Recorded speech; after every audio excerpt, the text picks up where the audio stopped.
Hello, very good morning to all. Uh, Hello, dear authors and invited guests. Welcome to technical session 7B. On behalf of Global Knowledge Research Foundation, it is my great pleasure to welcome you to the 6th International Conference on Information and Communication Technology for Competitive Strategies in concurrent with 6th International Conference on Smart Trends for Computing and Communication through Zoom. We are thankful everyone who present on this platform to go along with us digitally in these unpredictable circumstances of COVID-19 and making this conference more productive. We wish everyone and their families protected time. Just before we get started, I would like to introduce you all to the chair for this session, Professor Nimisha Patel. Dr. Nimisha Patel is currently working as an associate professor in Computer Engineering Department of Indus Institute of Technology and Engineering, Institute of Indus University since September 2020.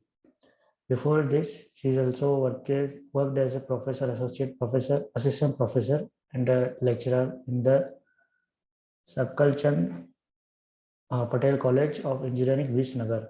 She has more than 17 years of teaching experience in this field of computer engineer and information technology. She has also worked as a dean faculty of computer science, Sakalchand Patel University, Visnagar. Dr. Nimisha Patel completed her PhD with cloud computing as the major domain for research. Her area of domain is cloud computing, networking, information security, and parallel programming. She has 46 research papers in various conferences and journals and national and international equipped with Scopus, ESCI, UGC indexing. I welcome you, ma'am. Thank you, Thank you sir. so much. Also, there is a special note for presenters. It will be 8 minutes for presentation and 2 minutes for question and answer. On 7 minutes, I will raise a gentle reminder. So while the presentation is going on, I request everyone kindly be muted and keep in time. Thank you so much. So now start with the papers. Our first presenter is Lakshmi Prabha K, and her paper title is Energy and Memory Efficient Routing Protocol for Wireless Sensors Networks. Lakshmi, are you there? Hello. Hello. Yes, Can you hear Lakshmi. me? Yes. One of the author, Lakshmi, is not available due to her academic schedule, and myself, the co-author, Ezhazhagan, here about to present the paper. You will do the presentation, sir? Yeah, of course. Okay, sir. Thank you. You can start. Yeah. Screen sharing. Yes, sir. Yes, you can share.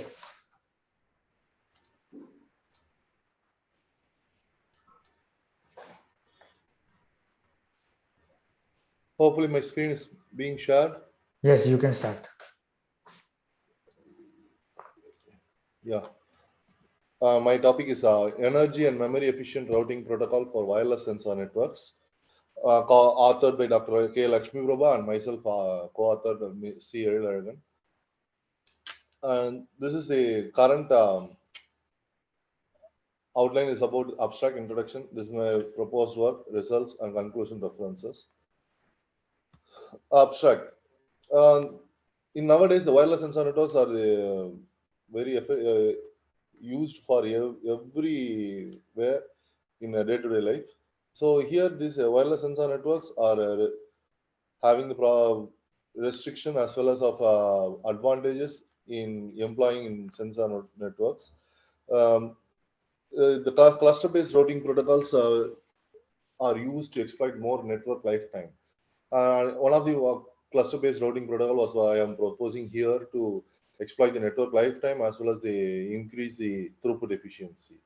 So this here they're finding a cluster head with the maximum residual energy and preventing the energy hole problem to improve the network lifetime and manage memory by using replacement algorithm for the buffer overflow. So this was simulated and they recommended on the external networks with respect to network lifetime, increased data delivery and protocols like Leech, standard protocols such as Leech, Leech-C, SEP, and the EEHR protocols were compared over here. Introduction. So we all know that it's wireless networks.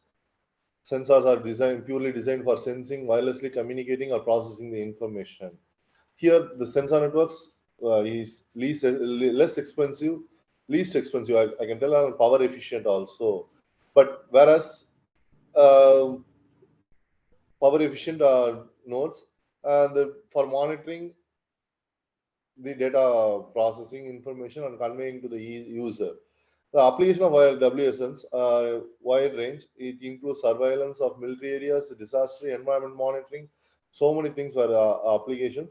But based on this, uh, whenever the sensor nodes are implemented over the over the real-time scenarios, these sensor nodes all driven by the battery. So, which is we want this battery to be operated for a very long period without any charge. So this is was the limited resource of energy and memory. Memory, that is how processing of n number of data. So these are the more different limited resource of wireless sensor Hello, networks. So it has to be used effectively hello. for frequent transmission of data. So in order for that, we Excuse are going me. for hello, Hello. yes. I'm not able to hear you properly. Is it the case with me or with everyone, Jai sir? No, we can hear properly. So there might be network issue at my end. Okay, let me do something. Okay, you can go ahead. Yeah, thank you, ma'am. So clustering uses here hierarchical mechanism, so which can majorly reduce the battery as well as increase the scalability of the network. So this is what the projected in this work, earlier works also. So these are my few references quoted out, and low cost WSN, unmanned vehicle, unmanned attendants, and all those things, base stations, which are the advantages of the wireless sensor networks, and referred over here. And increasing in order to increase the network lifetime throughput, different routing protocols are designed and increase the number of bits through the network lifetime for scheduled communication, and to reduce the energy hole problem in the wireless sensor networks. And energy hole problem addressed by addressing the increasing number of sinks and mobility of the sinks provides solution. And different protocols, Leech-C, and SEP, stable election protocol, and energy efficient clustering scheme. These are various. There are so much various protocols analyzed over here, and these are some of the protocols which provides a suitable energy wall solution for this. And how to select the cluster head? Cluster selection based on battery voltage level, as addressed in fault tolerant algorithm. Battery potential level is vital parameter for calculating the node lasting energy, and energy used by nodes depend upon the quantity of bits transmitted. And cluster head selection impacts the throughput of the WSN. So in EEHR algorithm, which provides a solution for energy problem. So these are some few references are quoted over here, and the proposed work here, E and MERP, energy efficient and memory for a routing protocol algorithm is proposed for improve the network lifetime by reducing the energy hole created because of repeatedly using the same nodes. So the more number of clusters are created near the sink associated to the members of clusters created far away from the sink. So this is what the new thing what we are adapting. So creating the clusters nearer to the more number of clusters nearer to the sink, and less number of clusters far away from the sink. So the nodes nearer to the sink gets easily burdened because there are major access to the sink. So this reduces when we are creating more number of clusters nearer to the sink, the burden will be shared. So the routing of data over the same cluster from far away cluster makes cluster here nearer to the sink. So clusters nearer to the sink has less number of cluster members, and more, and the faraway sinks has more number of cluster members. So this is also due to the burdening of the individual cluster. So in order to equal amount of load sharing for the nearby clusters, cluster algorithm is proposed for extending the network lifetime. And replacement algorithm. What is the replacement algorithm here is the memory. In order to concentrate on memory also, because already existing protocols are concentrating only on the networking lifetime, but we propose to concentrate on memory. So the memory here, it is first in first out, as a first in first out algorithm. So whatever the packets it is delivered to the node will be first, it will be accessed, and then if suppose the memory is in queue, what happens means that normally the node will drop the first in package. So that is what we are proposing here, and how the nodes are deployed. The nodes deployed between the analyzing the distance between the sender and receiver. So using this, and the node from faraway cluster sends the data to the sink in the multi-hop fashions. So multi-hop fashion, we all know the multiple hops techniques will use, and this cluster head forwards the data to the next hop. So whichever is in, either the node is in idle state or having the residual energy, that is high battery voltage. Cluster nearer to the sink have to forward its own data to the own cluster data, as well as the data from the faraway cluster. So this is what the cluster nearer to the sink has to do. So it has multiple way of Dear processing. presenter, you have last 1 minute. Yeah. So the CHF clusters sends data to its own cluster only.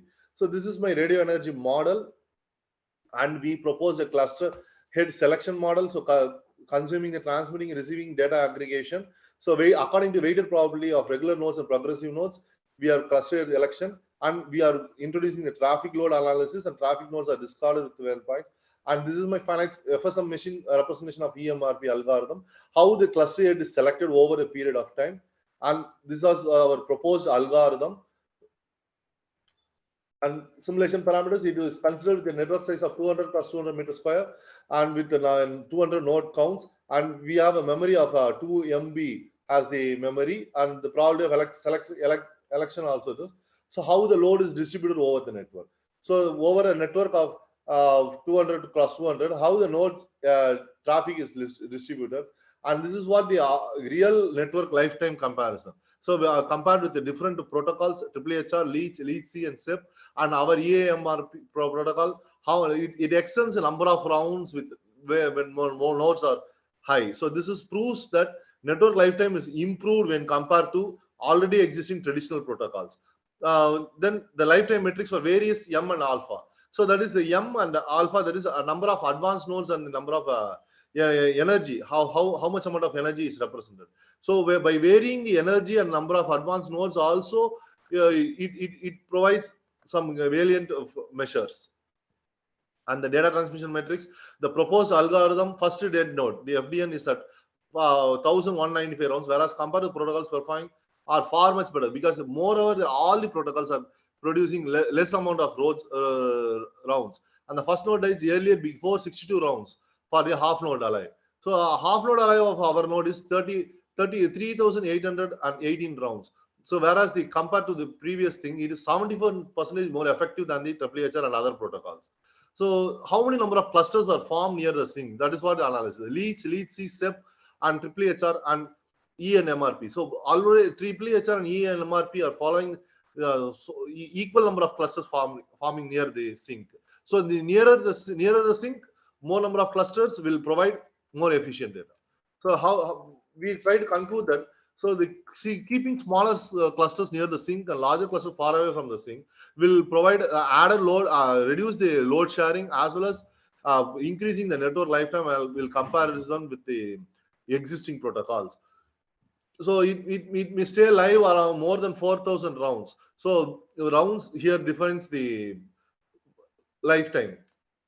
So unique way of energy problem solving, and buffer overflow is also avoided over here. So this can be analyzed for various mobility models also. So this is for only 200 plus 200 mobility models we have proposed, and it can be analyzed over mobility models also. It can be trusted over that. Not only for wireless sensor networks, can be employed for trying over ad hoc networks also. So these are my valuable references I have quoted over here.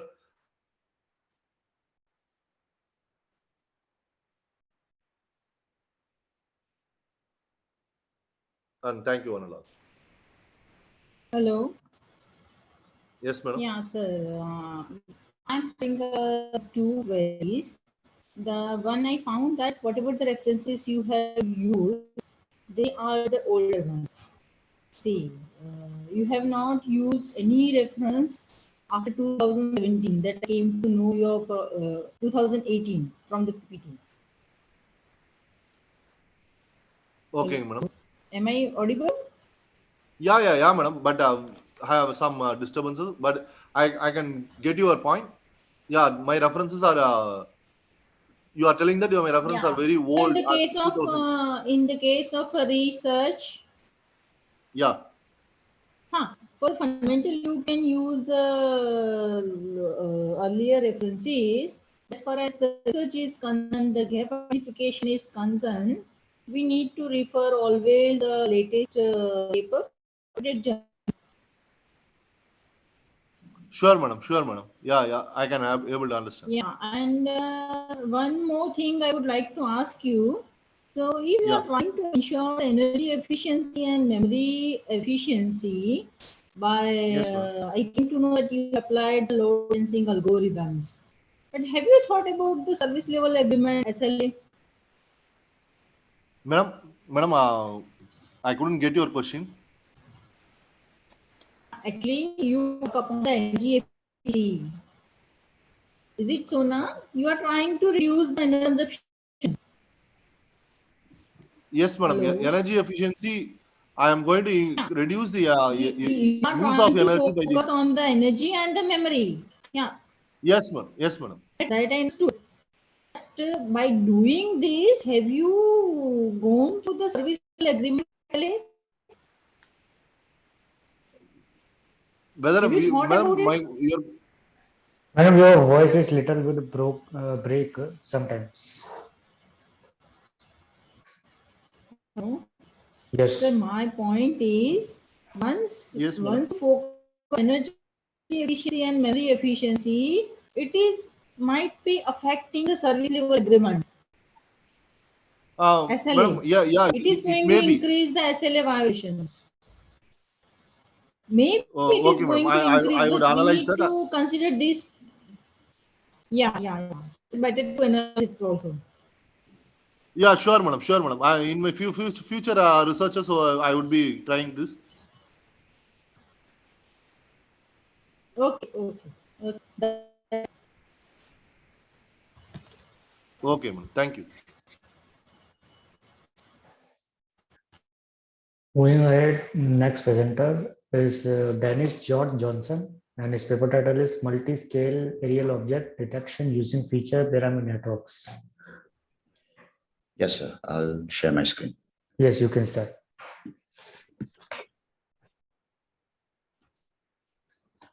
Is my screen visible?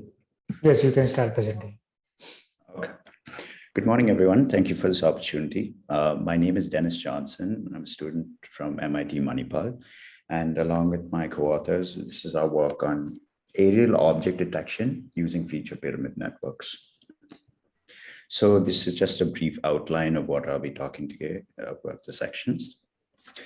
As an overall introduction to the task of aerial object detection, it obviously has a lot of use cases across different industries like surveillance, traffic monitoring, search and rescue, for business analytics, etc. And it presents a unique problem in the sense that aerial object detection obviously has objects that you need to identify at varying scales, and they're often in complex backgrounds and scenes with small sizes. So using convolutional neural networks has been a standard approach using deep learning, but the feature maps extracted using standard convolutional neural networks often lose some spatial resolution as you go deeper down the network. So the idea, the intuition behind this is proposing architectures so that you can retain some of that spatial information and combine that with a lot of the semantic information you get from deeper in the layers.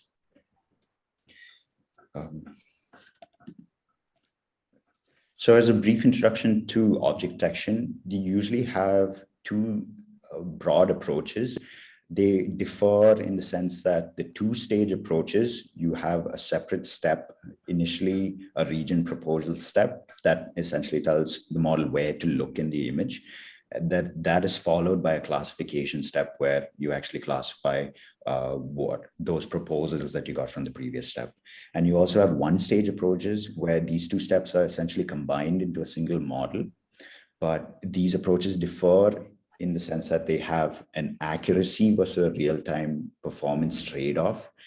And that factors in when we're doing aerial object detection, depending on how the platform is set up, in case you're doing computation on board or in flight, or whether you're storing that data and doing it later after downlink.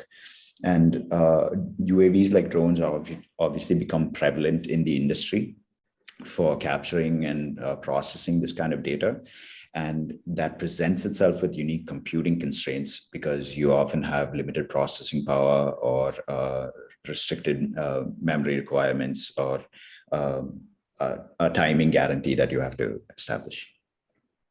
So most of the related work in our area for aerial object detection has been either focused on the models and the architectures, and also based on the optimization strategies and the training strategies used. So for example, deep residual networks where you're able to train deeper neural networks using, for example, ResNets and rotated bounding boxes to more accurately localize the detected objects, or feature fusion deep networks, for example, that employs graphical methods to enhance small object detection.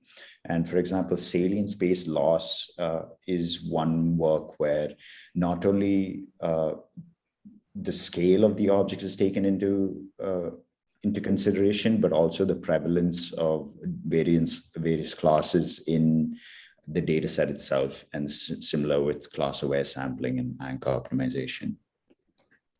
For our methods, we utilized FastRCNN, which is a two-stage approach to object detection, and an image of which is on figure 2 on the left side, and consists of 3 separate networks. At the base, you see the convolutional backbone.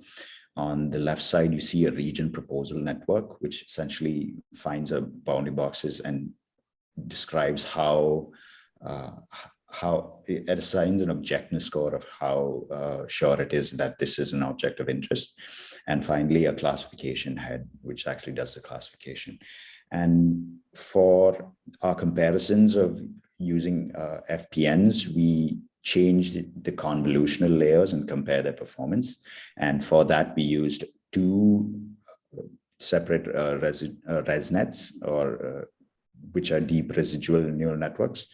And we used both the 50 layer and the 101 layer ones for comparison. And to the right, we see an illustration of what exactly goes on inside this region proposal network, where once you've found your final feature maps, you essentially slide a window over this and create anchors of various spatial scales and also aspect ratios that you use for classification. So feature pyramid networks itself, in figure 3 on the left side, you'll see a structure of a typical convolutional neural network, where at the beginning you have the input image with a lot of spatial information, very low semantic information. And as you go deeper, at the end of the network, you have a final feature map, which has less spatial information, but much more semantic information. And this, when you're using this for small object detection, that spatial information is key. So the structure to the right describes a way of reincorporating that spatial information from the previous layers with the semantic information from deeper down the networks. And that's how on the left side, you see the bottom-up connections in a standard neural network. And on the right side, you see these top-down connections, which are formed by using these lateral connections you see in the middle. So for our data set, we used the Vizdrone detection data set 2021, and this consists of around 10,000 images across various different classes that are prevalent in an urban and a country environment. And these images are from various altitudes with various illumination conditions. Some dear presenter, sorry to interrupt. You have last 1 minute. Okay. For our experiments, we used a PyTorch-based library on NVIDIA GPU and used the Cocoa API for our main metrics, which is average precision. And on the right, you can see our use of the validation data set to monitor training loss. For results, we can see that we use similar backbones and compare them with and without FPNs. So R101 with FPN and ResNet 101 with C4, which is essentially the last convolution layer. And for these similar comparisons, we can see that we have a performance increase across our different precision scores, as well as quicker inference time because of the simplified nature of the architecture once these feature pyramid networks are employed. And below, you also see a similar comparison using across the different classes in our data set. The discrepancy in the scores is prevalently because of the class imbalance within the data set itself.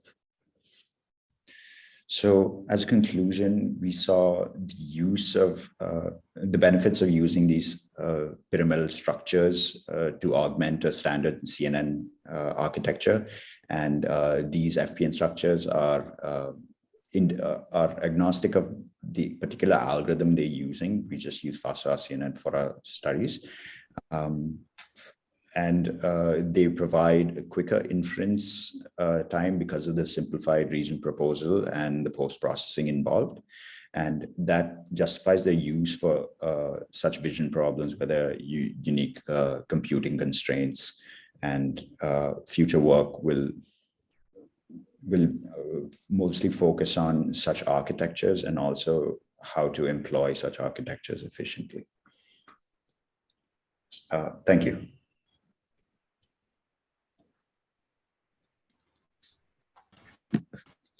Hello. Yes, ma'am. Hello. Yes, ma'am, you're audible. Yeah. So good work done by you, but I had a little bit query. As you discussed that there is always trade-off between accuracy and real-time performance. So what about the result of that accuracy and real-time performance? Have you calculated? We haven't, for this particular experiment, we focused on the FastRCNN algorithm. So we were just comparing across a single type of architecture, ma'am. Yeah. That I came to know. But what about the accuracy measurement and its real-time performance? That was indicated in our average precision metrics, where that's where we were measuring what we are using to measure our accuracy across the different classes, and inference time as a real-time performance metric. Yeah, but it is better to show that thing also in the form of a graphs of the table, so we are easily able to analyze it. All right, ma'am. I will note that. Okay. Thank you. Okay.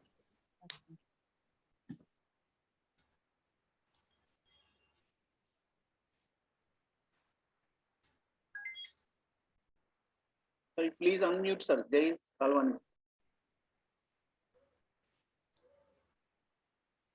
Sorry, please unmute, sir.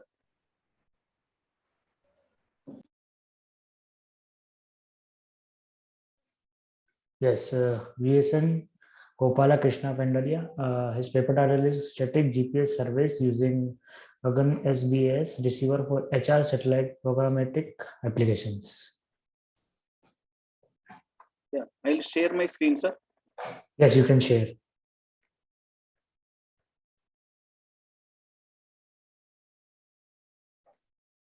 You can share the screen. Yeah, I'm sharing, sir.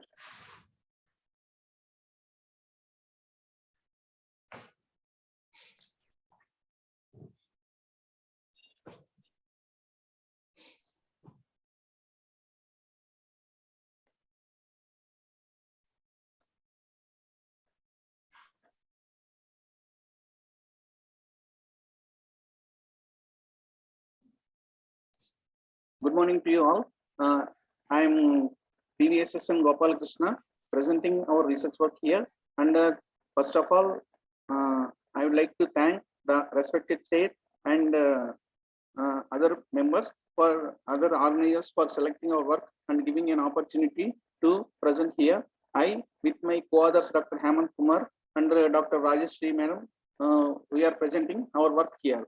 My paper ID is 142 and it is a static GPS survey using Gagan SPOS receiver for high resolution satellite photogrammetric applications. This is basically based on the geospatial technology like remote sensing and global positioning system. And my co-authors are Dr. Hemant Kumar Kalluri and Dr. Rajeshri Bothli Madam. Now, before going into the directly to the presentation, here I would like to introduce some of the definitions, because the audience may be new to the remote sensing applications. So first, HR satellite applications will be high resolution remote sensing satellite imageries, which is having a very high resolution ground sample distance collected by remote sensing satellites, and they are used for potential urban land cover and water resource applications with high accuracy to help reduce cost and timelines of the projects. If you go to the ground, it will take more time, so we use the help of remote sensing satellite. Photogrammetry, we will take images, and this technology acts as a data collection system that provide periodic land use, land cover, and other thematic information by using stereo images. We use stereo images with the help of ground control points to orient the images to get the accurate measurements from the images. So what is a ground control point? A ground control points are points on the ground with known coordinates. This will be collecting by going to the field and applying on the images using photogrammetry. GCPs are points precisely known coordinates that can be pinpointed in the image, used in the photogrammetry to accurately map large areas. So to collect the ground control points, what we use it, we'll use the global positioning system. Global positioning system is basically, it is a constellation of satellites, 32 satellites revolving around the Earth at 22,200 kilometers, and we will be collecting any 4 satellites range, and we will be estimating the ground. These are very precise, accurate up to the meters. To improve the accuracy into the centimeter level, we will be using the differential GPS surveys, like 2 receivers we will be keeping, and we are one receiver at a known position and one receiver at a the required where we have to collect the data. The known position errors are transmitted to the other receiver to get the accurate coordinates with all the other points for the ground control points. So this will be done in a static mode. So we call it as a static differential GPS survey.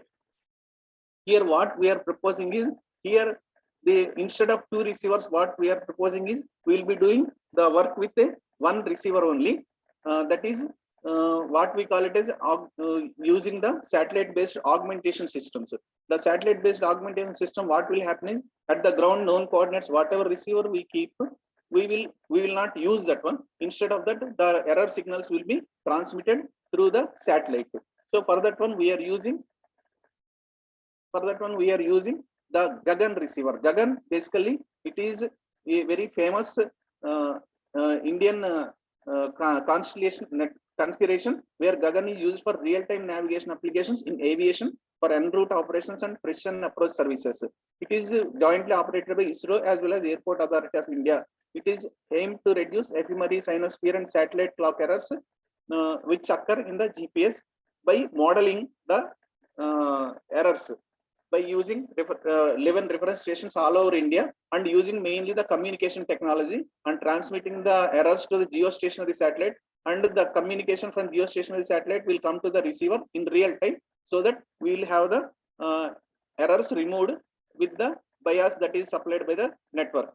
So now in this object, what we are doing is, instead of 2 costly receivers, we are using one Gagan receiver, single cheaper Gagan receiver we are using at a reference station, and trying to find out the accuracy that is provided by the Gagan receiver, which can be, whether it can be used for the collection of control points or not. So to show that this method can offer a simple and cost-effective solution to meet the GCP accuracy requirements. Also, what we have done is, once we collected the GPS and we have shown that it can achieve some of the accuracy, immediately what we have done is, it is to demonstrate the usefulness of study. Photogrammetric products is generated using the Corpusat 2E of Indian Space Research Organization. It is a very high resolution satellite having 0.65 meter ground sample distance and checked for achieved accuracies. So I am going to present the method and results here. Like material, we used one Gagan receiver, and we have operated the Gagan receiver IGS reference station, which is at NGRI in Hyderabad. It is IGS reference network is a 500 station network operated globally, which are accurate up to 3 millimeter in planimeter and 6 millimeter in vertical. So Cartosat dataset, as I said, I have used.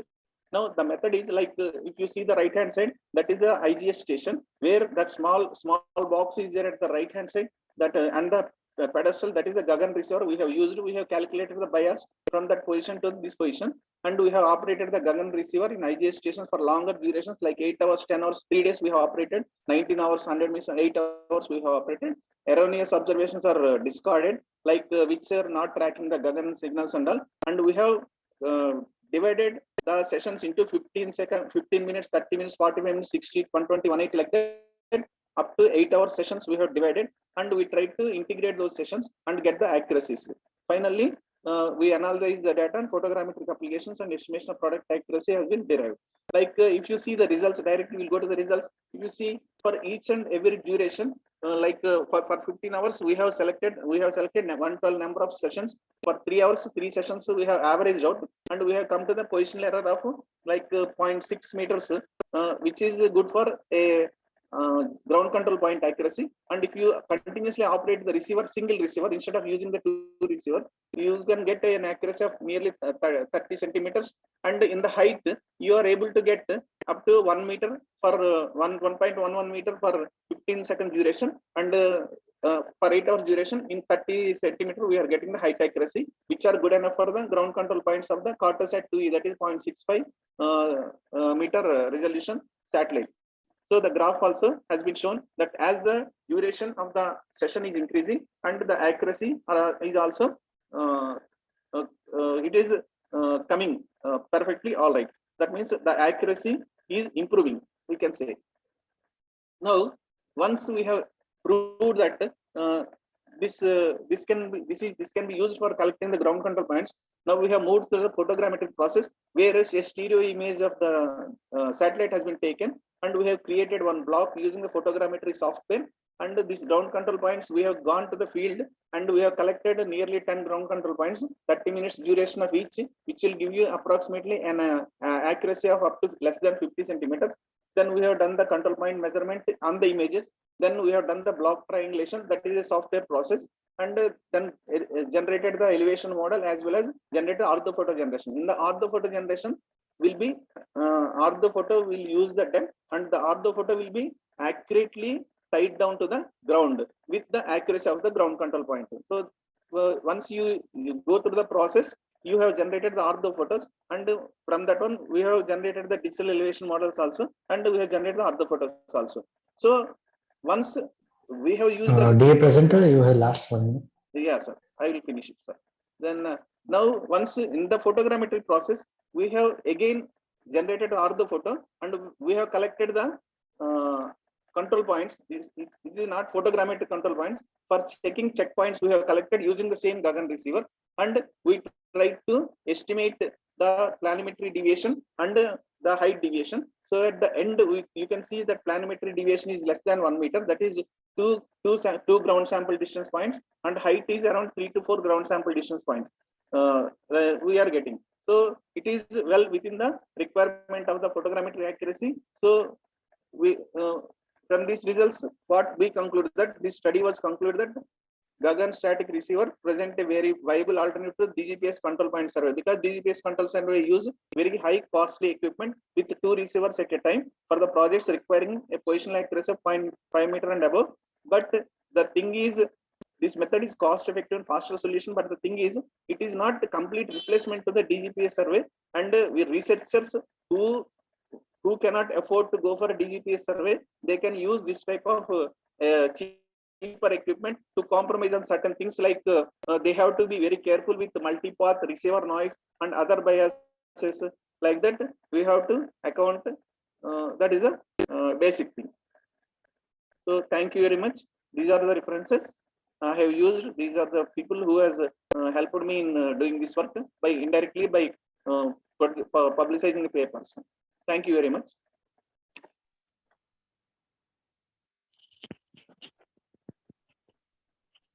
Good job done by you, sir. I don't have any query, but I would like to ask you whether you are working in the collaboration with the ISRO? I am working in ISRO, madam, but I am doing my PhD work in Vignan University. So my guide is from Vignan University, and I am from NRSC, National Remote Sensing Center, Hyderabad, madam. Yeah. Okay. Thank you. Thank you, madam. Thank you very much. Thanks for giving me the opportunity. Thank you so much, Krishna, for your presentation. Our next presenter is Sridhanya LR, and her paper title is Industry 4.0 Framework using 7-layer architecture for smart factory application. It's audible, sir? Yes. Yeah.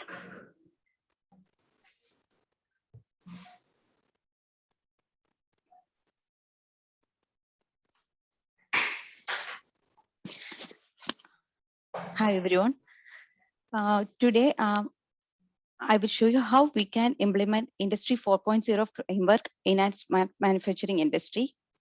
The goal of my presentation is how I will help you to understand the Industry 4.0 technologies, then the digital transformation in smart factory, then how to evolve Industry 4.7 framework based on the digitization and centralization of industrial data. Finally, I will show you the implementation approach of Industry IoT framework in the sugar industry. Actually, Industry 4.0 technology defines the digitization of manufacturing industry.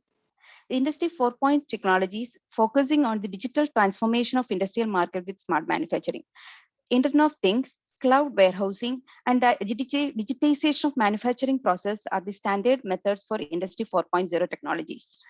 Normally, cyber physical systems are focusing on the development of computer science and information technology, but in cyber physical production system, also focusing on the manufacturing science and technologies. The history of Industry 4.0 tracked the manufacturing industry from industrial revolution to digital transformation. Actually, Industry 1.0 uses the steam and water power to mechanize the production. Industry 2.0 uses electric power to create mass production. And Industry 3.0, uses electronics and information technology to automate the production. Industry 4.0 is the fourth industrial revolution in the era of smart machines, storage systems, production facility that can automatically exchange information, trigger actions, and control each other without human inventions. Finally, now we are moving to Industry 5.0. There, when you begin to allow customers to customize what they want. Actually, Industry 4.0 main features are cyber physical production system. That is a mechanical device that is run by using computer programs. Next is the Internet of Things is one of the key feature Industry 4.0. They are physical objects. They are embedded with sensors, processing abilities of softwares and technology that connected to the internet.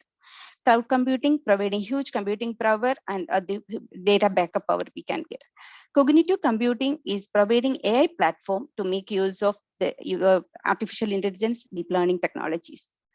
So smart factory is the concept to expressing the process of how we can understand, how we can show the information and communication technology connecting cyber physical system to achieve the interoperability and connectivity. The smart factory structure, manufacturing industry is providing data like manufacturing data, documents, GIS informations, geosat information, sensor data, measurement sensor data. These data are transferred to the local systems for local analysis and sent to the cloud for cloud data analysis. These are the important layers in a smart factory structure. Once it is analysis done, the predictive maintenance optimization information is transferred to manufacturing industry through IoT devices. In this diagram, I will show you how the Industry 4.0 technologies are connected in a framework. These are the major 7 layers: field sensor layer, smart electronics layer, communication layer, data storage layer, data analytic layer, data control, and visualization layer. One by one, I will explain you what is the field sensor layer. It is the primary data capturing module is present in industry, like sensors, actuators, and PLCs collect information from the plant. That is heterogeneous data. It is transferred to next layer. That is the smart electronics and control system layer. Here, we are doing the initial level analysis, like it is a supervisory control and data acquisition system is present in the local network. So after the analysis, if we want to do a further analysis, we are transferring this data to a cloud interface using MQTT, AMQP, and these are the open source protocols. Once the data reaching into the communication layer, that is a cloud part, the standard data model interface are used to acquire the data. The data transformation layer connect this cyber physical system, IoT devices, then customer factories using Internet of Things, Internet of People, and Internet of Everything with help of this to achieve the interoperability in the real-time process. Once the data reach in the cloud, what is the next step is we have to store in a data storage layer. So there, the massive collection of data, how it is we can store it is depends upon the characteristics of 4 important characteristics. One is the volume of data. It depends upon the size of data. It's in terabyte, petabyte, or exabyte of data we have to store in the data. Next is velocity, how fast we have to analyze the data. That is depending on the velocity part. Variety, well, different type of data we have to analyze it. So veracity means different uncertainty, reliability. It is a nature of data. So all these 4 parameters are depends upon the data storage. So these data are stored in cluster nodes, distributed key values, document database depends upon the size. Once the data is stored, this is the core part in analysis in the industry 4.0, that is analytical layer. We are using cloud computing is in this layer. We are using infrastructure as a service, platform as a service, software or analytic as a service to achieve the analysis part. Better thing is we have to analyze the fraud analysis, industry fault detection, then predictive data maintenance. All these analysis we can done using technologies like deep learning, machine learning, and neural network technologies and tools that is provided in the cloud computing layer. Once the control analysis done, what we have to do is next we have to control this into production. So this is the business control layer. It's managed supply chain management and predictive maintenance. One example is smart cloud robotics. What it's doing is the field robots will connect it to the will use the cloud technologies to analyze the data. In robot process automation also, AI technologies are implemented in cloud. That means cloud data control layer is important for control part.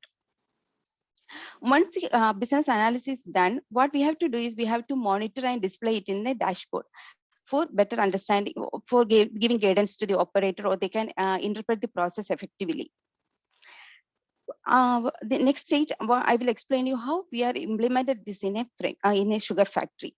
So our approach is we have taken 2-level digitization process for implementing this in a sugar factory. First level digitization, what we are tried is we implemented industry 3.0 in a sugar factory using our own indigenous technology we used to the different phases of sugar factories are automated using these technologies. After that, the productivity and efficiency of a plant is increased. In the second level digitization part, what we are planning is virtualization and modelization of production process can be done using digital twin technology so that we can achieve the optimization of sugar crystal process at the vacuum pan. For this is the architecture diagram to implement the industry 3.0 in a sugar factory. The bottom layer, we are using our own indigenous control systems like Icon, iSmart, iWave, ways. These are our own indigenous developed intelligent control systems. They will acquire the data from the field and store in the server to analyze the data. The operator system, we can see the HMIs to control or monitor the plant data. The algorithms like intelligent algorithms are running inside the server to control these control system parameters. After implementing this, what we achieve is we can reduce the production cost, we improve the Dear presenter, you have last 1 minute. Yeah, we can promote the industrial growth using this type of technologies. We can change the labor force structure, ultimately change the factor key competitiveness. The major challenge for implementing industry 4.0 is we require proper automation. We extract manufacturing data from different vendors is one of the key challenge. Modeling of industrial data is another one. Then secure integration of data from remote local devices is also another challenge to implement industry 4.0 in our Indian scenario. Finally, I would like to inform you that this process framework can be implemented in any process industry. Like in sugar industry, what we tried is sugar industry, we can implement that in textile or paper industry to improve the excellence and boost the key competence of process plant. The smart factory can improve their efficiency and boost their productivity. Thank you. These are my reference for achieving the architecture. Thank you. Hello. Yeah, please, ma'am. Yeah, good analysis, ma'am. But I Yeah. would like to ask you, so as we are using a cloud technology, Yes, so ma'am. our data is going to be stored at somewhere else place. So Yeah. out of 7 layer, at which layer you are going to address the issue of cloud security? It is in the communication layer part, ma'am. This is the only layer where the physical systems are connecting to the cloud. The third layer, the communication But layer. you show the 2 layer cloud communication, and then one more is a cloud data storage layer. Yes, ma'am. That is, I We wish. Shall I show that one? One second. No. I came to know that you have shown that communication part in the cloud communication layer. Yes, ma'am. But what I suggest, apart from the cloud communication, we need to also address the security part at the storage layer. Actually, problem is, ma'am, only the entry coming to the communication layer only, ma'am. The external entry we are allowing only through the communication layer. The data storage is Okay. inside the cloud, ma'am. There is no direct Okay. connectivity into the data storage part. Okay, so there is no need to address this issue at the cloud data storage layer. Yes, ma'am. In our case, what we are doing, the data transferring part is the more critical stage. So we are giving the security in the communication side. Okay. Yeah. Okay. Thank you. Okay, ma'am. That's it. Okay, thank you. Thank you, Srivanya, for your presentation. Yeah, thanks. Our next presenter is Praveen Kumar Boyar, and his paper title is Commercial Viability of Solar Thermal Hyper Dish Installation of Wastewater, Sinova Case Study. Yeah, good morning. Am I audible? Yes, you can start. Okay, now I'll start.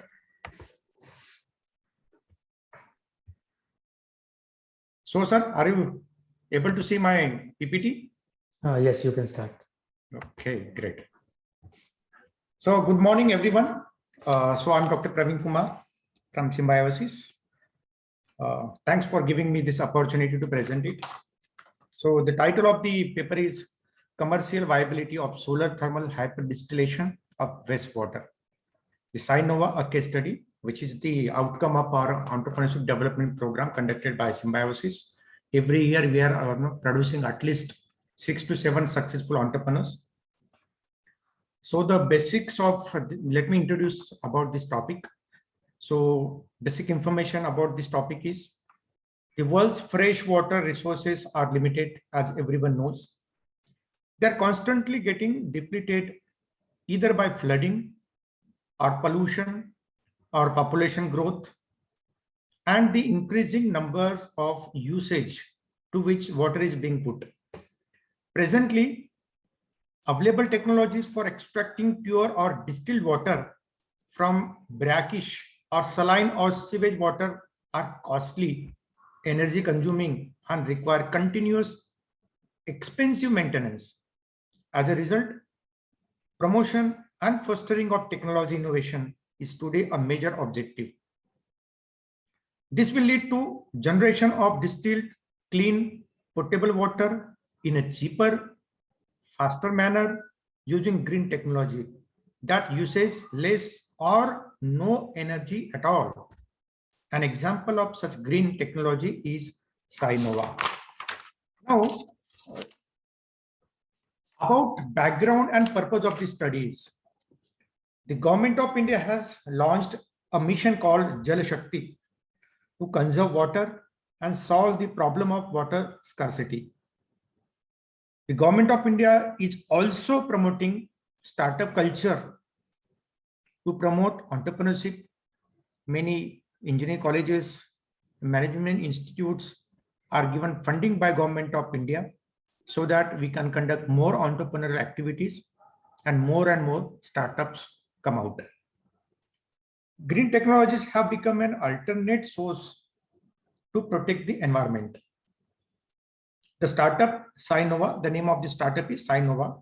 It focuses on using solar power to convert wastewater into distilled water, contributing to the cause of water conservation and green technology. Now, the drawbacks of currently available technologies.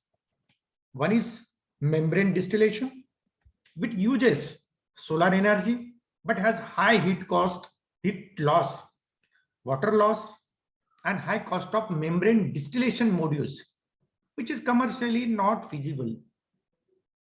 Another one is reverse osmosis, which requires again high energy cost, loss of water, and high maintenance cost, mostly for residential use, not for commercial use.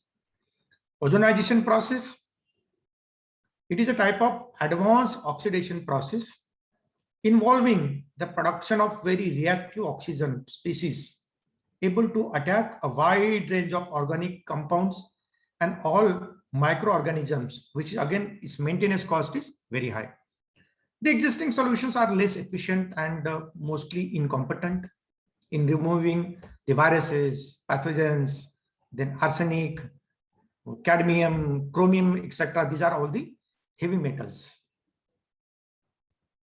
What Scienova offers is basically a patented design, leaves zero effect on environment, and directly extract water from any water source, even marshy water also, using renewable solar energy.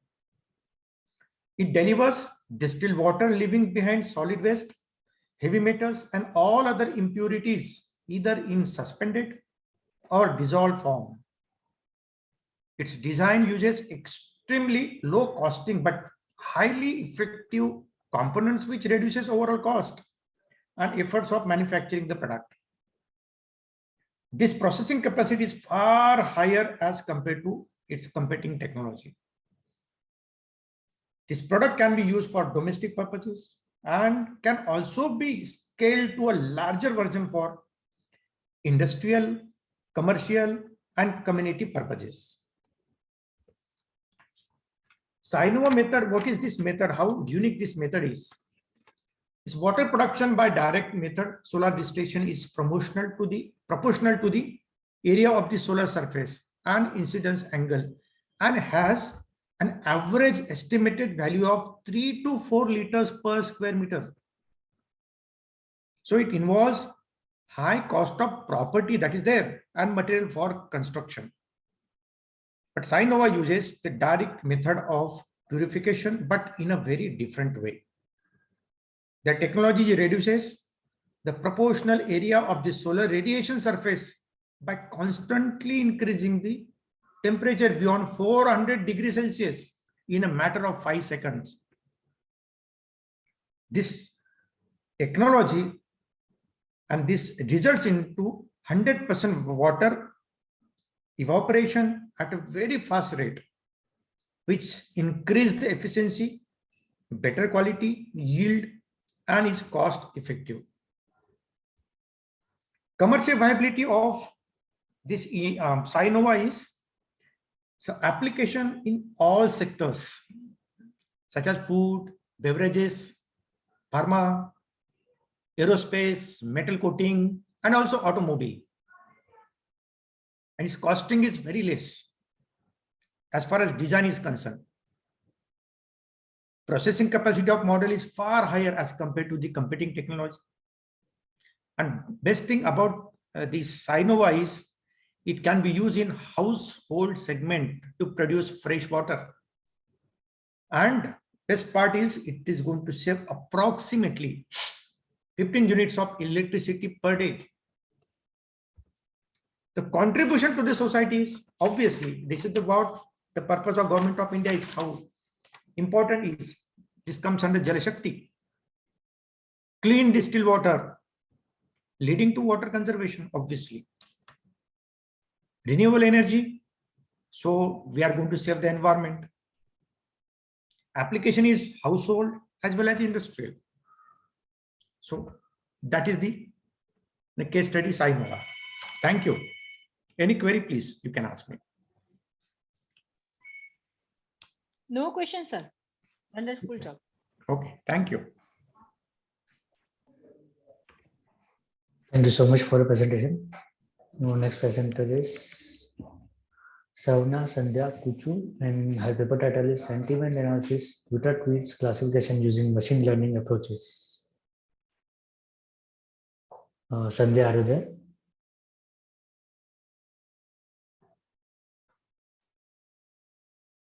Hello, Hello. Sandhya? Yes, Yes, sir. yes, you can start. Okay, sir.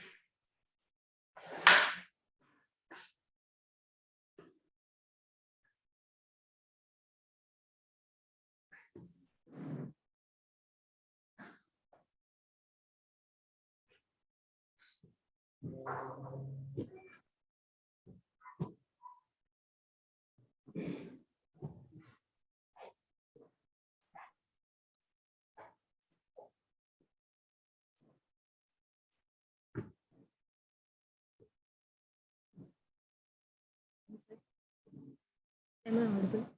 Yes, Today I'm here to present about our mini project sentiment analysis to database classification using machine learning approaches.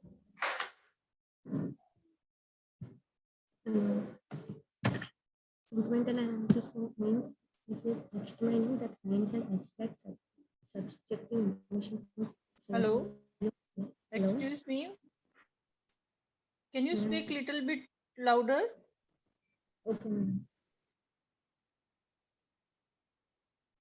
Sentimental analysis is a text mining that finds and extracts subjective information from source material, allowing the company to better understand the social sentiment of its brand, product, or service while monitoring online conversations.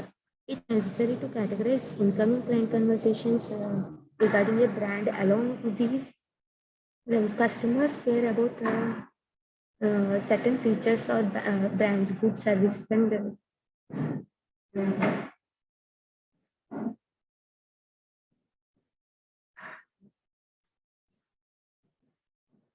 when fundamental notions are combined to form a powerful tool for evaluating millions of brands products and human level accuracy. Sentiment analysis is a natural language processing technique for determining the positivity, negativity, or neutrality of data. The process of positive or negative sentiment is detecting positive, negative, or neutrality of sentiment is known as sentiment analysis.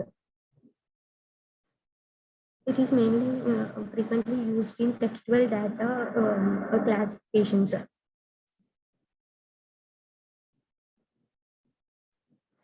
Sentiment analysis is crucial for monitoring and understanding the client sentiment as they share their opinions and their own feelings more openly. There are different types of sentiment analysis. Fine grained sentiment analysis, emoticons, etc. Here we are concentrated on fine grained analysis, which classifies the data into users' emotions into positive, negative, and neutrality.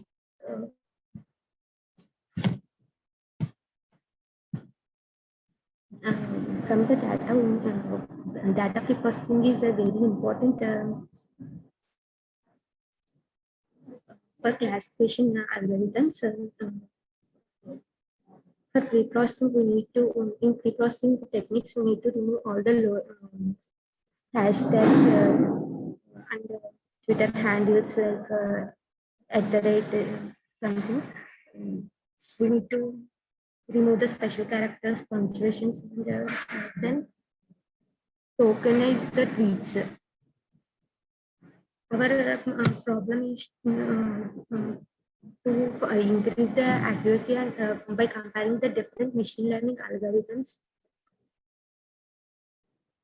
like Neobia's SVM, decision tree, random forest, and support vector machine.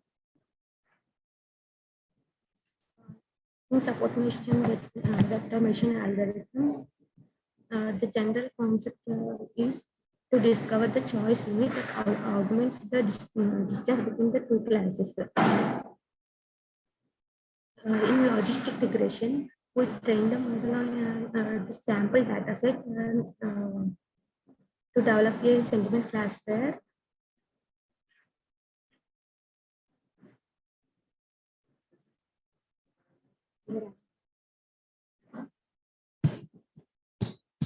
In random Forest classifier, it is mainly used for regression and classification.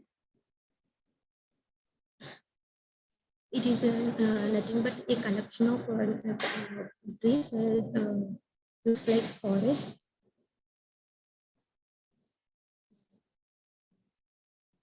Random forest create choice trees from arbitrarily chosen trees and acquire expectations from each tree. Then at that point, vote on most ideal alternative. In Neobia's classifier, the approach is totally dependent on Bayes' theorem of probability. It is simple, fast, and low cost to compute, and it can work on large data sets. But the assumption of independent feature is disadvantaged because it is impossible to get a group of predictors that are entirely independent in reality. By comparing the four machine learning algorithms, we got the accuracy graph like this. The Fort vector machine has accuracy of 91%, which is the most higher than the remaining algorithms. Logistic regression got the accuracy estimated to 79%. In random forest, we got 76%. Neighbors 69%. For the training and testing of data, the data sets is collected from Twitter as it is the most popular microblog website.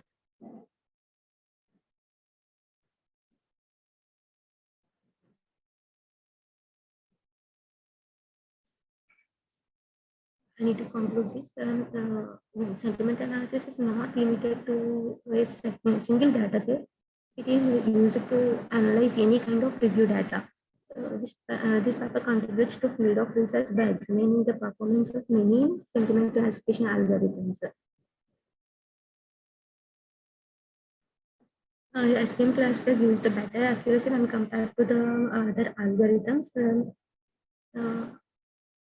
As the technology is going forward day by day, in future, deep learning algorithms may give best accuracy than this. Thank you. Hello. Hello. Yeah. From where you got this data set? From Twitter. From where you have collected this data set? Twitter. It's a Twitter only. Just go to your PPT number 9.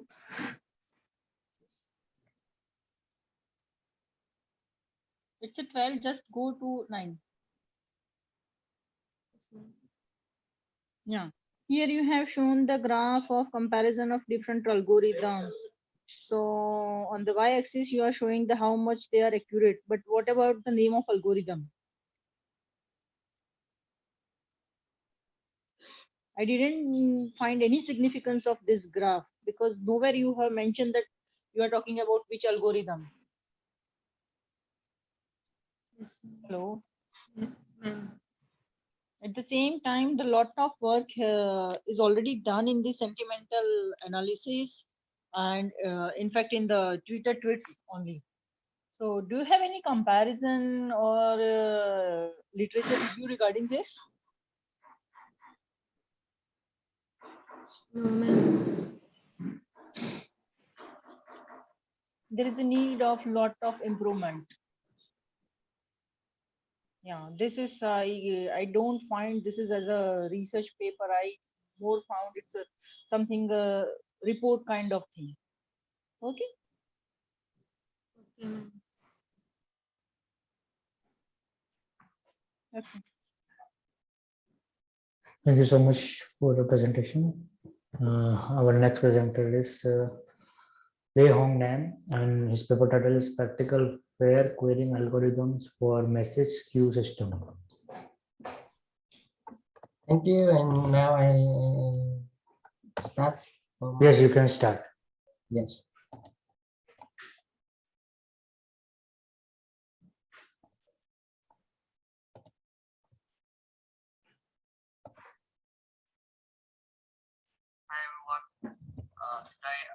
will present my research on topic practical factoring algorithm for the system.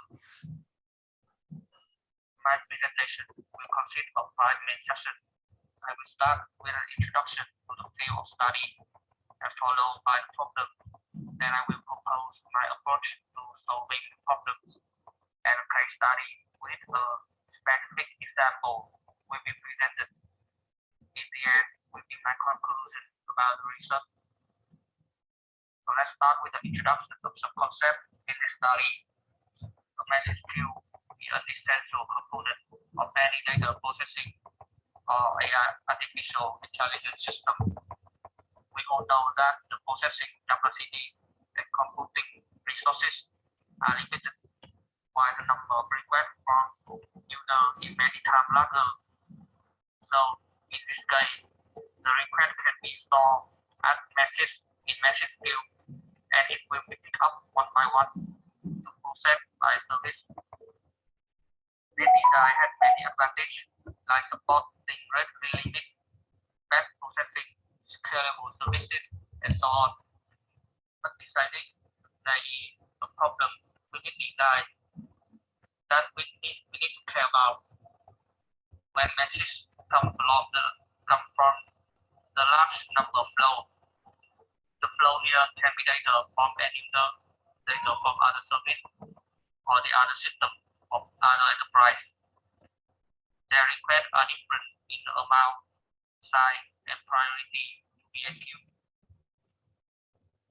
So the problem here is to find a way to banish order and queue the message into message queue.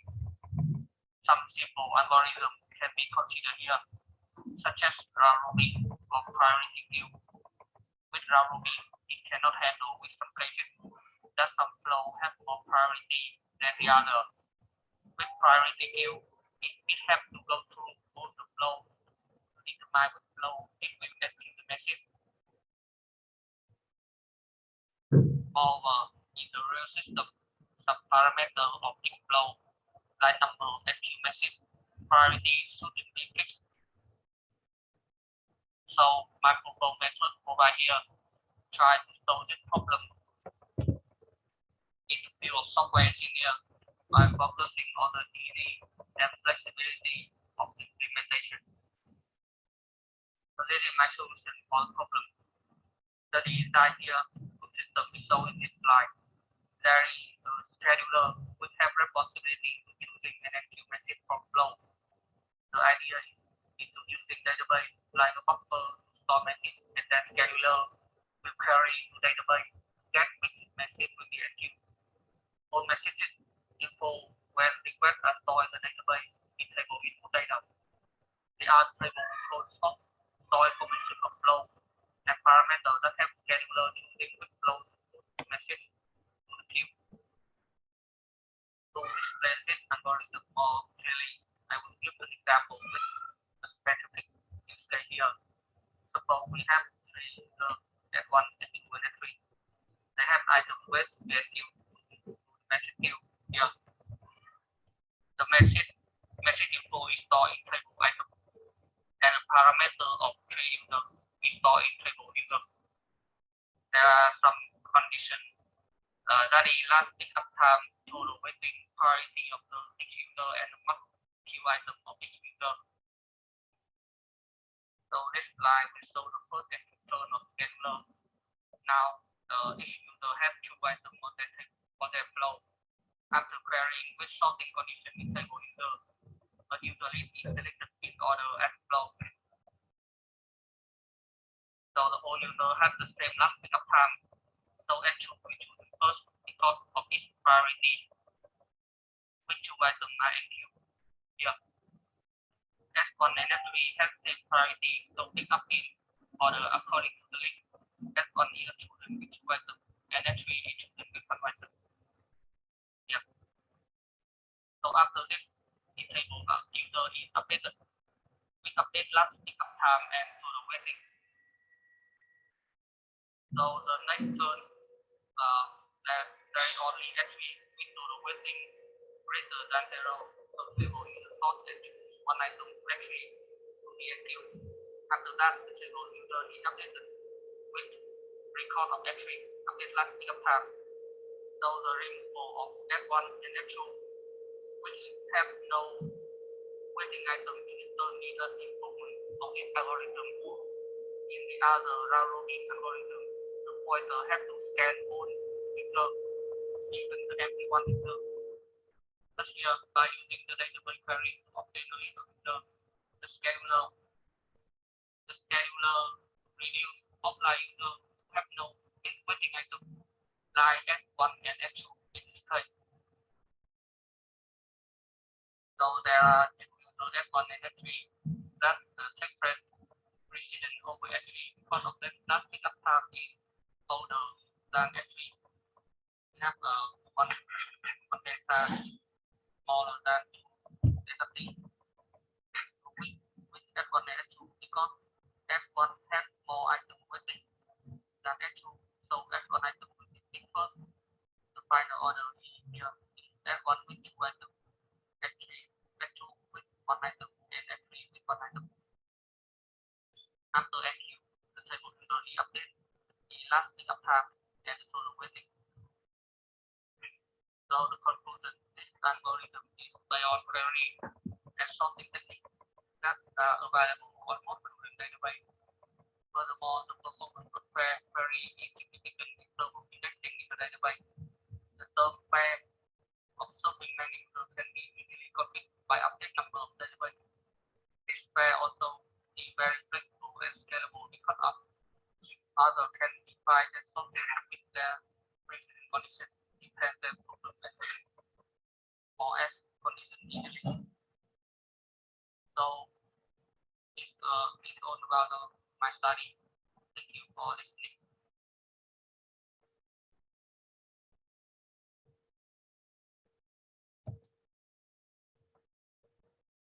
Thank you.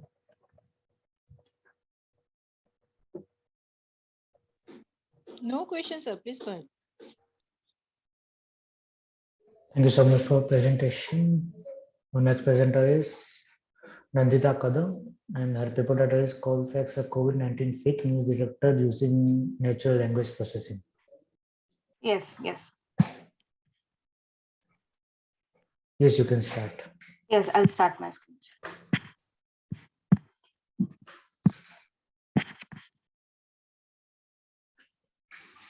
Hi, is my screen visible? Yes. Yes. So good morning, everyone. My name is Nandita Kadam. And before starting the presentation, I would like to thank the ICTCS committee for organizing this conference online in these unprecedented times. So the name of our study is COVIFAX, a COVID-19 fake news detector using natural language processing. We are a team of 5, and I'm the corresponding author for this paper, and we are affiliated to the KJ Somaiya College of Engineering that is based in Mumbai, India. This is the overview of the topics that we'll be covering in this presentation. So starting with the problem definition, I believe that all applications in this world are developed to create and basically to solve a particular problem. So fake news is something that is confronted to us on a daily basis in today's fast-paced social media world. As the social media use is proliferating, misinformation or disinformation is taking the form of weaponized lies and is leading to defective information and hoaxes. But what is the biggest threat to the society is when these fake news started spreading in the COVID-19 pandemic. When these rumors were swirling in the pandemic, it was not just dangerous to the mindset of the people, but also took many lives. For example, the fake news that alcohol is a cure for COVID-19 led to many deaths in Iran in 2020. This clearly shows how vulnerable we are to the fake news in these hard times and how severe the outcomes can be if we do not handle it or we ignore them. So what our study is presenting a web-based application that is easily available to the users whose detection process is based on ensemble machine learning algorithms and natural language processing on the data set that we have collected in order to bifurcate the apocryphal news as fake or real. And along with that, it also provides certain statistics that I'll be explaining further. So the scope of the project is here that mainly the inputs in the initial applications that we have seen, we're taking it as a textual summary or just a URL news. But here we will be able to input both kinds of text as well as the URL news of any article or tweet, may it be Times of India or the New York Times. So news articles that need to be checked are solely dependent and related to the pandemic and the COVID-19, and other domains of the articles will not produce any predictive test and will create an error message. So all kinds of input validations related to this are already included in our application. And the output will be a simple real or fake news. And in case of a URL news, it will also specify the author, title, keywords, and using the NLP approach, it will also provide a short summary of the news URL that has given as an input. So that will provide the user more insight on whether the news that he or she was searching was actually validated and properly predicted. In case of any errors, the error messages are accordingly displayed on the UI. So the fake news data set. So the COVID-19 fake news data set was taken by us from a research paper that was fighting an infodemic COVID-19 fake news data set that solely was based on creating a data set that a manually annotated data set of 10,700 social media posts and articles that were based on real and fake news on COVID-19. They had labels like real and fake, which we converted to 1 and 0 for easy numerical computation. So the name of the data set that is available online is COVID-19 fake news data set in English. So it has 3 splits: the training split, validation split, and the test split. And this is a short snapshot of the head of the data set. Moving on, the system architecture is the methodology that we used for our application. So we either take the news from the URL from the website or the manual input of textual summary. So when we take it from the URL of website, we use the Python 3 newspaper 3K library for web scraping the data such that the summary is passed to the data cleaning process. So here the data cleaning includes NLP techniques such as extracting linguistic features, which includes stemming, regex, lemmatization, etc., which will be shown further. And for feature selection, we have used TF-IDF vectorization for converting the raw text into features for better classification. Further, this is basically passed on the training data, where the training data is fitted into the models. Now, the main aim here is to compare 4 classification models, that is logistic regression, support vector machine, multinomial ND, and AdaBoost classifier. Later, the model is evaluated for the generalization error on the test data, and the user is going to query the input through our UI, which will be passed to the backend to the training model and then classified and shown to the user whether the news is true, real, and the further statistics along with it. So this is the confusion matrix metrics that we have got. So these are the 4 algorithms that we compared, and we got the minimum accuracy for AdaBoost classifier and the maximum of the support vector machine, which had the least generalization error. And finally, we chose this algorithm for creating our application and connecting it with Flask. So these are the experimental results. So the word cloud was initially taken for the dataset in order to understand that what are the most frequently occurred words in the dataset. So you can see that the size of COVID-19, it is much larger when compared to the other words, which clearly states that these were the words that were most occurred during the dataset. In the NLP techniques, as I mentioned, that we for cleaning the dataset, we use regex, tokenization, stemming, and lemmatization. You can clearly see from the before the dataset and after the dataset, all the upper cases are converted to lower cases. All unwanted symbols and punctuation marks have been removed. All the words such as deaths or reports, they have converted to report and death. That is their root form. All the stop words and unwanted words such as those who do not have much weightage like and, have, etc. have been removed. And only the essential gist of what the actual tweet says is displayed in the right-hand side. Further, we have used TF-IDF vectorization for converting the raw text into features, which will later help for the feature engineering that we are doing. So for selecting the SVM algorithm, this is basically the factors that we have considered, that is precision, recall, and F1 score. So the weighted and macro average for all these were computed 0.95, that is 95%, and that was the highest accuracy that we got. So this is the textual data prediction. This is just one snapshot of it. So we had given the input that low vitamin D was an independent predictor of worse prognosis in patients with COVID-19. So this is a true news, and according to that, it gave a true positive and displayed as real.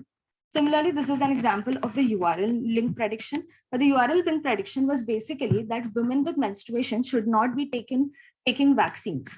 So again, this article was predicted as fake. The title, the author, the keywords, and the related summary was displayed accordingly. Further, the conclusion, I would like to say that the main aim of our research was actually to identify patterns that were specific to COVID-19 itself that could help the users and provide them easy access to actually analyze a skeptical piece of information in these times of rumors and misleading information. The further aim, the project was in the nascent stage, but now we are developing it more towards creating a Google Chrome extension, also including the fuzzy logic for giving the probabilities of the news being true and real, and also providing social media platforms to proliferate this news and hypertune the model further. So these are the references from where we took the data set and the other methods that we learned from. And thank you. Good work done, Nandita. So I would like to ask you that at what frequently you are going to change these rules? And which rules? I mean, you are talking about the something that detection, huh? So that detection is based on some rules which we are already going to be defined on the data sets. Yeah. So at what frequently you are going to modify this thing? Because see, this is not something the static. The newer words will come, and again you need to modify it. Yes, yes. So Yes. what Yes. about the frequency of it? Yes, sir. For now, the data set has to be continuously updated and the data needs to be scraped from the internet. But what we could actually do is also the questions that the user asks, we can also direct it to the backend so that even those questions and those labels can also be attached to the data set. So not just us, but even the user will be continuously updating the data. Okay, it's a good. Thank you, ma'am. Okay, thank you.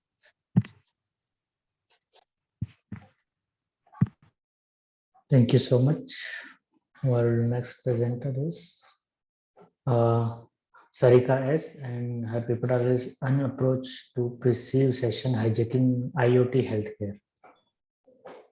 Yes, sir. Yes, you can start your presentation. Okay, sir.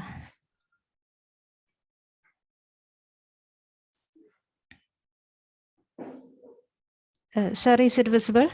Yes, your screen is visible. Good morning to all. Myself, Dr. Sarika S., Assistant Professor in the Department of Computer Science at Naipunya Institute of Management and Information Technology, Pongam, Kerala. And today, I'm going to present the topic, An Approach to Perceive Session Hijacking in IoT Healthcare. And this is the outline of my presentation, starting with an introduction, threats of IoT in healthcare systems, session hijacking, and we will have a brief introduction about session hijacking and the system model that I have proposed, operation of the proposed system, implementation, then conclusion, followed by references. So IoT is an intelligent connection of physical devices connected to a single network. And we can say that IoT plays a major role in healthcare systems. And as number of devices are connected to IoT, we can say that it's a heterogeneous network. And thus, it has so much privacy and security issues. Session hijacking is one of the serious issues threatening the web application. And in session hijacking, a hacker takes control over a valid session between the user and the server, and it pretends to be authentic. And this paper gives an idea about IoT, its role in healthcare systems, and its different security and privacy issues. And I have proposed a multi-agent paradigm to prevent session hijacking attack. And this is some of the threats of IoT in healthcare systems: data privacy threat, data manipulation, session hijacking, ransomware, and DDoS attack. And here we are focusing on session hijacking attack. Session hijacking occurs when a session is hijacked in devices connected to IoT network. It uses the valid session of a doctor, nurse, patient, or another health worker to gain unauthorized access into the system. And when we are talking about session hijacking in healthcare systems, it is termed as session medjacking. Now, a session refers to the communication time interval between two parties in a single system. So when a user is logged in into the system using a password, a session is created along with the session ID. And this session ID will be stored in cookies. And the session will be valid until he logs out from the session. And this is anatomy of session hijacking. The user is logging into a system and opens a browser application. The session is created created by the server in the browser with the session ID, and the authentication procedure is completed, and session cookies are attached to HTTP header. The attacker intrudes into the system and obtains a session ID by sending a malicious script or stealing the session cookie. As soon as the attacker takes control over the session ID, the original session ID is replaced by the fake ID created by the attacker. Now, the attacker can forward the private details of patients to money-making frauds, mafias behind organ transplantation, or any other persons who makes money through identity theft. And in some cases, attacker demands money from the hospital officials to give back the hospital records, which is already blocked by the attacker. So we can say that the main consequence of session hijacking is identity theft and financial losses. And this is a system model. So usually the session is created between the user and the server, and authentication procedure is completed, and session ID is created, and the session ID is stored in session cookies. Now, here we have an agent module associated with the client or the user. And here I have used 3 agents in 2 levels. In the first level, we have a monitor agent, and the second level, we have 2 session agents to monitor, to check whether any session hijacking is happening on the client side. And here you can see the session hijacking is happening between the user and the server. Now, this is the operation of the proposed system. So as I told you, the proposed method consists of 3 agents in 2 levels. Monitor agent in level 1, S1 and S2 agent, they are termed as session agents in level 2. Monitor agent is managing the session agents in each session. That means the monitor agent is controlling both session agents in each of the session. When the user authentication is completed, session ID is created and is stored in the cookies.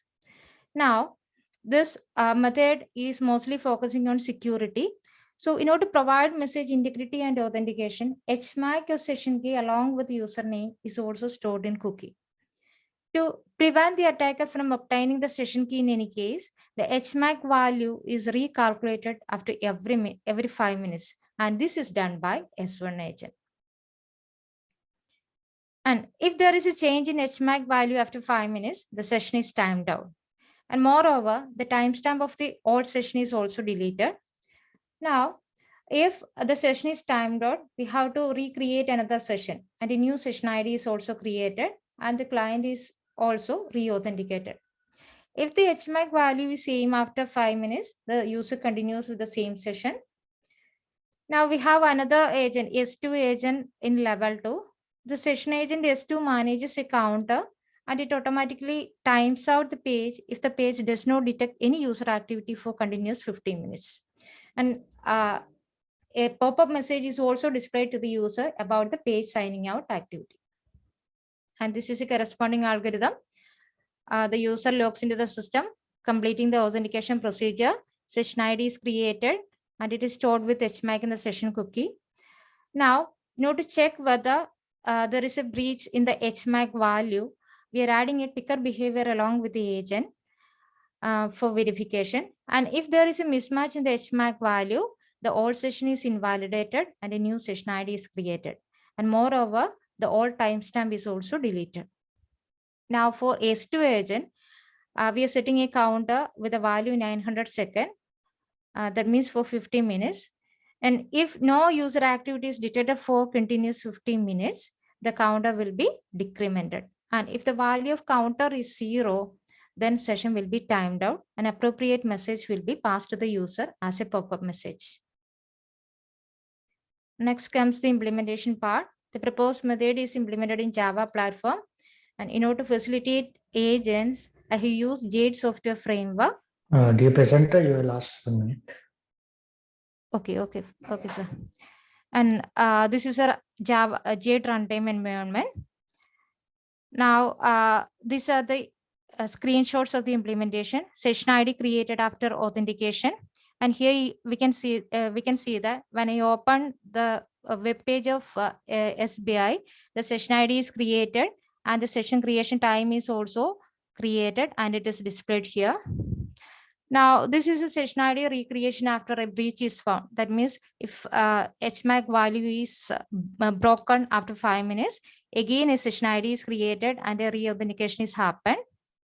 Now, this is a screenshot which shows the page signing out activity if the user is not interacting with the system for continuous 15 minutes. Now we will get a message that the session is expired due to inactivity. Now, this is a comparison of the existing techniques to resist session hijacking. And here I have compared with different methods. And this is an ongoing research work and the analysis is not yet completed fully.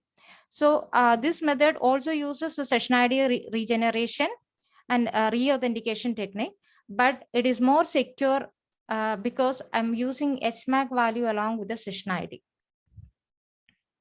To conclude, this Internet of Things is a wireless network consisting of different number of physical devices connected to it. And as IoT healthcare systems are prone to various security threats, we have so many issues like identity theft and financial losses.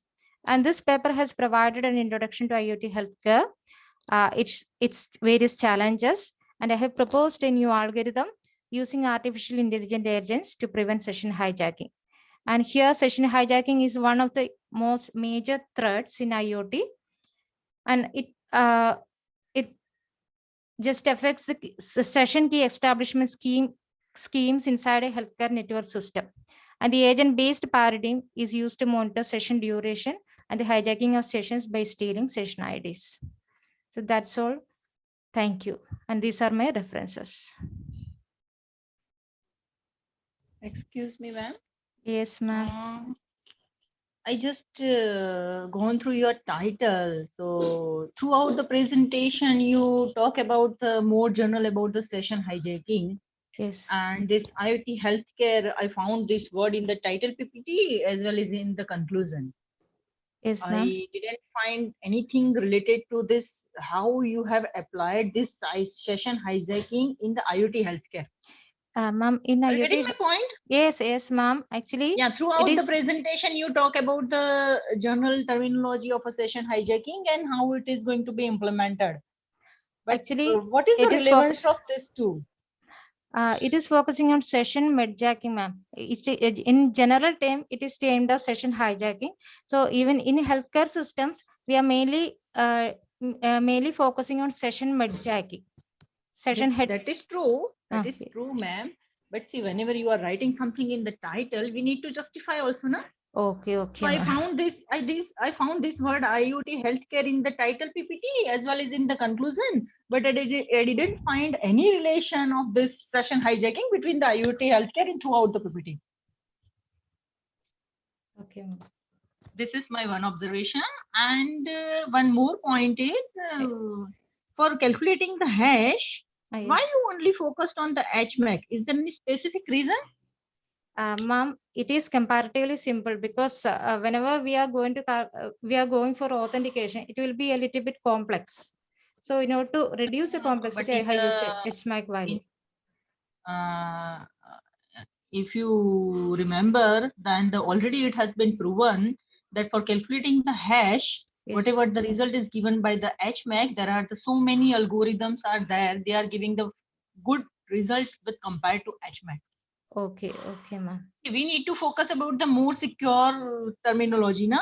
Okay, ma'am. We are not going for the straightforward and simple implementation. Okay, ma'am. I will refer, ma'am. Thank you for there are so many algorithms which will give you the better hash. Okay, ma'am. Okay. Thank you, ma'am. Moving ahead, our last presentation is S. Panduranga Avinash, and his paper title is just a minute.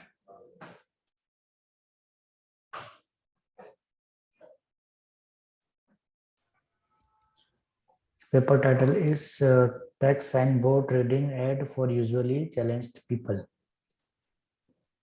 Avinash, are you there? Yeah, I'm there. Can I share my screen, sir? Yes, you can start.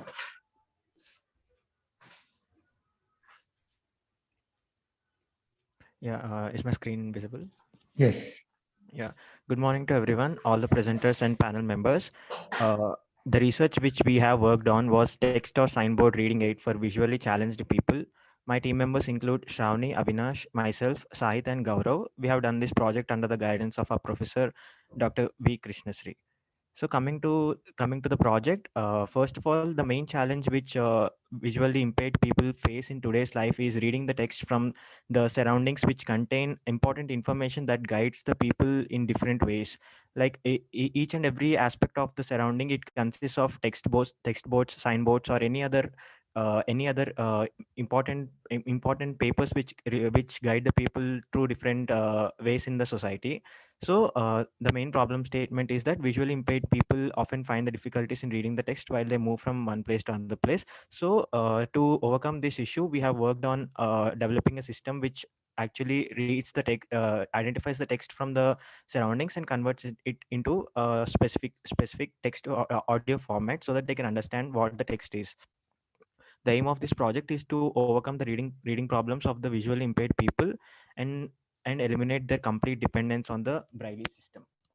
Coming to development of the project, there are major steps in developing this project. The first step is taking the input image and converting into a grayscale image, then employing a maximally stable extremal region feature detector to identify the text and remove the non-text regions, and applying stroke width transform, which converts the image containing grayscale values into array containing likely stroke widths for each of the pixel, and applying text region localization methods and optical character recognition to identify the text or recognize the text, and converting the text into audio format using a suitable speech synthesizer. This is the flow diagram in which the proposed objectives flow. Coming to the first part, image acquisition, here we take a sample image and give it as an input to the developed system. For example, this is an image which contains a signboard called accident prone area. Firstly, the image is converted into a grayscale image. This is done because a color image consists of a 3 layers, which would be complicated to work on. So a grayscale image basically consists of only one layer. So the processing time will be reduced and it would be more effective. The next step is application of the maximally stable extremal regions. So MSER, which is also known as a blob detection techniques in images, which extracts a particular component from the image, which is called as a maximally stable region. So this maximally stable region is based on the idea of taking regions which stay nearly same through a wide range of threshold values. That is, when a particular threshold value is applied to the image, so it compares the threshold with all the other pixel values in the image and detects whether they stay same through a wide range of values. This confirms that there is a particular text in the given region. This based on the threshold value, all the pixels below the given threshold are considered as white, and all the thresholds above the pixel are considered as black. There are three main parameters in this process. One is the max area, which is used to determine maximum size of connected components, and the next one is the min area, which is used to determine minimum size of connected components, and a threshold delta, which determines the step size between the intensity threshold levels. Uh, this is the mathematical notation where on which MSER works based on the given pixels and threshold regions. The next step is text region localization. In the step of text region localization, we actually try to eliminate the non-text regions from the given image, which actually seem similar to a text format. Like any other background images can look like the given text in the given in the selected image. So in the text region localization, we use certain geometrical properties, which are bounding box, eccentricity, solidity, extent, Euler, and image in MATLAB software. So based on these properties, we try to identify the non-text regions which seem like a text region to the image.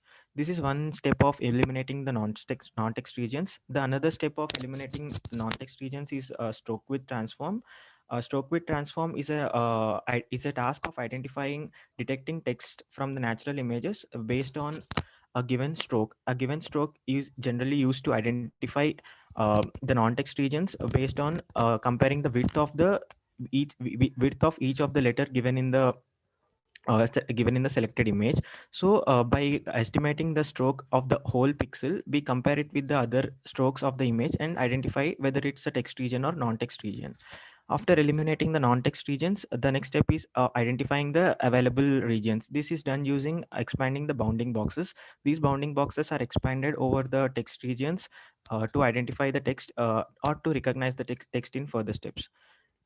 After expanding the bounding boxes over the text regions, we identify the text using optical character recognition, which is a simple method of identifying the text which is present in the given images. After identifying the text from the image, we use speech synthesis in the MATLAB. So basically, speech synthesizer converts the selected text or received text format of the content information into, it converts it into a audio format based on certain parameters, such as the audio format is mono audio, 16-bit and 16 kilohertz by default. So we are using the default audio, which is given through MATLAB. After applying the given techniques, these are the experimental results which we have received.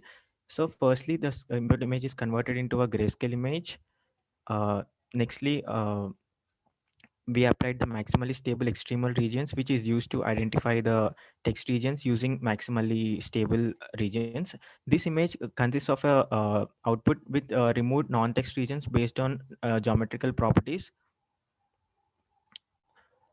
The next image is a application of stroke width, which further reduced background images, background text, background detected parts using the stroke width transform. This is generally helpful in reducing the non-text regions. The next step is of expanding the bounding boxes over the identified text regions and to recognize it into a text format.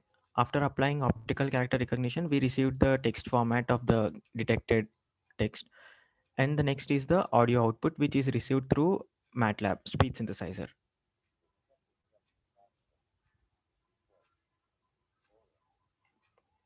So in this way, we can convert the text which is present in the surroundings into a audio format that can be helpful for visually challenged people to identify the information which is written or visible in a text format. So we would like to conclude that by using these image processing techniques, we can extract the text from the surroundings and give it into an audio format, which would be helpful for the visually challenged or blind people mainly. So this project can be extended as a future work to detect the text from videos like live videos, and it can also be extended to detect signboard directions like symbols, which can be trained to the system. And these are the references through which we have proceeded. And thank you.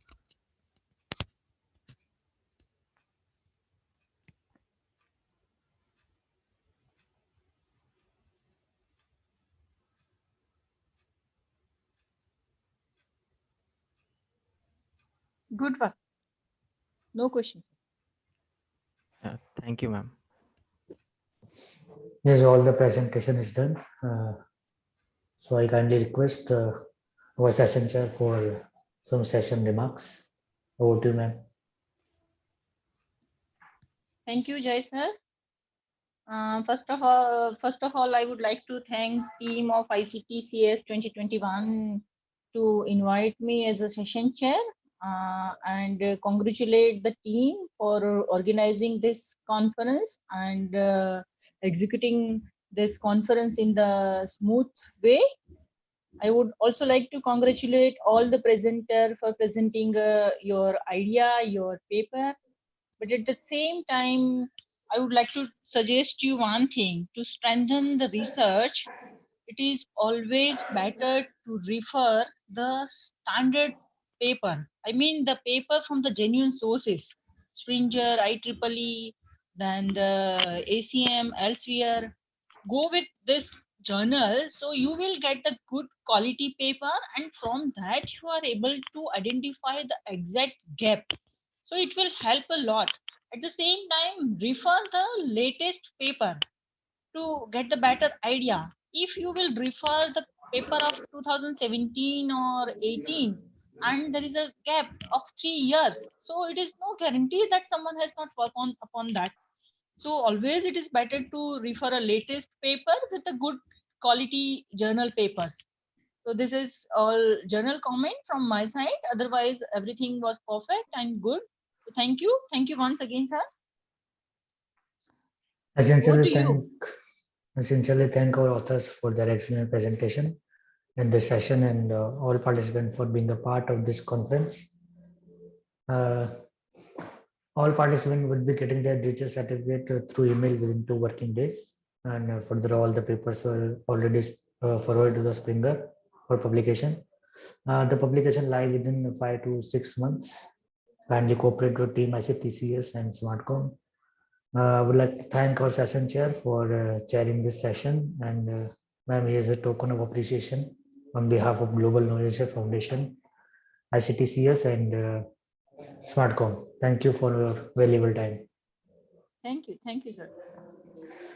At the last, I would request all to turn on their camera for a good memory.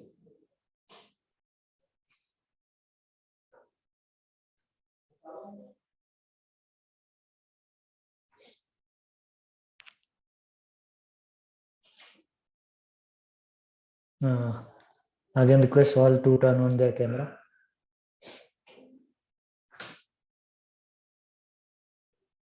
Dr. K. Lakshmi and Sravani Kumari. You can also turn on the camera.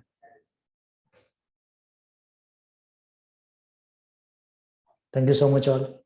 Stay safe. Take care.